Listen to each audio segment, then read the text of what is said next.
Në gjykatën themelore në Pej është rihapur gjykimi për vrasjen e 3 fisht në Glogjan.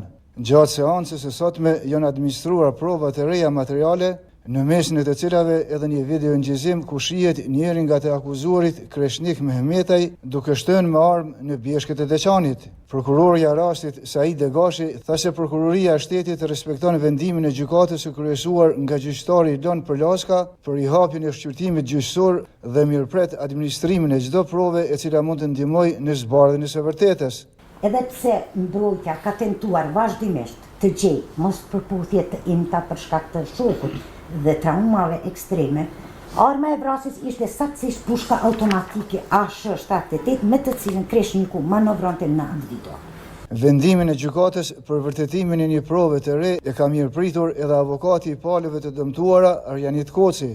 Sot e kem prit vendimin, sidoqoftë gjykata ka vlerësuar se duhet edhe një provë të vërtetohet, që ka rihap gjykimin, deri tash jam i kënaqur dhe pas kësaj seancës së radhës besoj që do të merret vendimi dhe ai do të jetë vendim me cilin do të dënohen personat e akuzuar. Sipas avokatit Koci, vendimi përfundimtar do të shpallet me 24 gusht.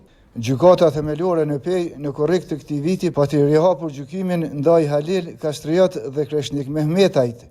Sipas aktakuzës, ata dyshohet se kanë vepruar në bashkëpunim me njëri tjetrin, ndërsa motivi i sulmit lidhet me hakmarrjen ndaj shoferit të autobusit Gani Gjokaj. Sulmi ndodhi në nëntor të vitit 2021, kur autobusi që qarkullonte në relacionin Gjakov-Glogjan u qellua me armë zjarri e ku përpasoi mbetën të vrarë 3 persona, ndërsa një tjetër që plagosur rënd.